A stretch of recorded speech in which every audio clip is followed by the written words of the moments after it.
በኢትዮጵያ የኢኮኖሚ ታሪክ ውስጥ የመንግስት የልማት ድርጅቶች ለረጅም ዓመታት እንደ ትልቅ ሸክም ሲታዩ ቆይተዋል። ብዙዎቹ ድርጅቶች ራሳቸውን መቻል ተስኗቸው በህዝብ ታክስና በጀት ላይም ጥገኛ ሆነው ለበርካታ ዓመታት ዘልቀዋል። ይሁን እንጂ ከቅርብ ዓመት ወዲህ የተጀመሩት ተከታታይና መዋቅራዊ ማሻሻያዎች የድርጅቶችን ገጽታ ሙሉ በሙሉ ቀይረውታል። የዓለም ባንክ ባወጣው ሪፖርትም በተለይም በ2016ና 17 በጀት ዓመት የመጀመሪያዎቹ 9 ወራት የተመዘገቡ ውጤት የኢትዮጵያ የልማት ድርጅቶች ወደ አዲስ የእድገት ምዕራፍ መሸጋገራቸውን የሚያበስሩ ሆነዋል። በዚህ አጭር ጊዜ ውስጥ የመንግስት የልማት ድርጅቶች ለሀገሪቱ የገቢ ምንጭነት ያበረከቱት አስተዋጽኦም አስደናቂ ነው። ድርጅቶቹ በአጠቃላይ 98 ቢሊዮን ብር ወይንም 600 ሚሊዮን ዶላር የታክስ ክፍያ የፈጸሙ ሲሆን በተጨማሪም 19 ቢሊዮን ብር ወይንም 120 ሚሊዮን ዶላር የትርፍ ክፍፍልን ለመንግስት ገቢ አድርገዋል። ይህ የፋይናንስ ፍሰት መንግስት ለደሞዝ ክፍያ፣ የኤሌክትሪክ ኃይል አቅርቦትንና ሌሎች ማህበራዊ አገልግሎቶችን በበቂ ሁኔታ እንዲያቀርብ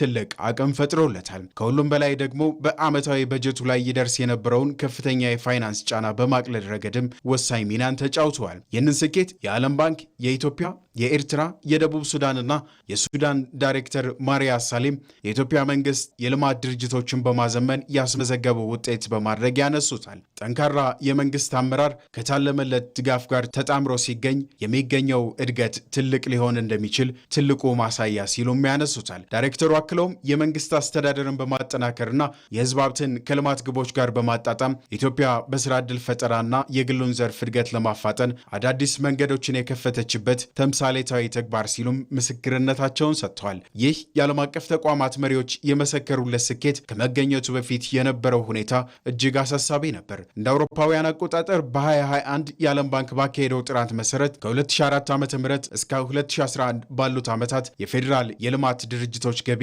እድገት ሳያሳይ ትርፋማነቱም አሽቆልቁሎ እንደነበር ያነሳል። አብዛኛዎቹ ድርጅቶች ግልጽ የሆነ የፋይናንስ መግለጫ የሌላቸው፣ ለዓመታት ኦዲት የማይደረጉና የሀብት አጠቃቀማቸውም የማይታወቅ እንደነበር በዚሁ ጥናት ላይ ተመላክቷል። ይህንን የቁልቁሎት ጉዞ ለመቀየር የተወሰደው ደፋር እርምጃና በዓለም ባንክ ድጋፍ የተጀመረው የመንግስት የልማት ድርጅቶችና የህዝብ ሀብት አስተዳደር ማሻሻያ ፕሮግራም የድርጅቶቹን የተዳከመ አሰራር ከመሰረቱ ለማስተካከል ተችሏል። በዚህም የገንዘብ ሚኒስቴር አስቀድመው ሁሉንም የልማት ድርጅቶች የሚያካትት ዘመናዊ የመረጃ ቋትን በመገንባት ድርጅቶቹ በግልጽ መረጃቸውን እንዲያደራጁ ማድረጉን የዓለም ባንክ ባወጣው ሪፖርት ላይ አመላክቷል። ሪፖርቱ ቀጥሎም የኢትዮጵያ ጉዞ ስጋትን ከመቀነስ እድሎችን ወደ መጠቀም መሸጋገሩን ያነሳል። የመንግስት ሀብት የጥቂቶች መጠቀሚያ ወይንም የኪሳራ ምንጭ የነበረበትን ታሪክ ቀይሮ ለሚሊዮን ኢትዮጵያውያን ጸጋ የሚውልበት መባቻ ላይ መገኘቱንም በሪፖርቱ ላይ ተመላክቷል። የዚህ ለውጥ ትልቁ ድል የታየው በድርጅቶቹ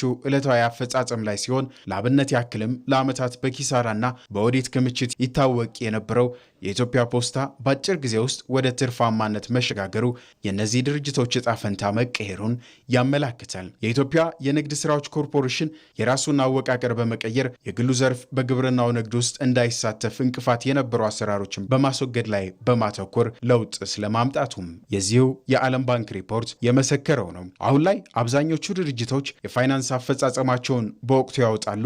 ለሀገሪቱ ወጣቶች አዲስ ተስፋን የፈጠሩ ድርጅቶችም በፋይናንስ የጠነከሩና አገልግሎታቸውም እየሰፋ እንዲሄድ አድርጓል። አዳዲስ የክህሎት ማዕከላትንም በእነዚሁ ድርጅቶች አማካኝነት እንዲፈጠሩ ሆኗል። ትላንት የሀገር ሸክም የነበሩ ድርጅቶች ዛሬ የኢትዮጵያ ኢኮኖሚ ግንባር ቀደም ምሰሶዎች መሆናቸውን የዓለም ባንክ የኢትዮጵያ፣ የኤርትራ፣ የደቡብ ሱዳንና የሱዳን ዳይሬክተር የሆኑት ማሪያ ሳሊም ምስክርነታቸውን እንዲሰጡ ያስገደደ ሆኗል።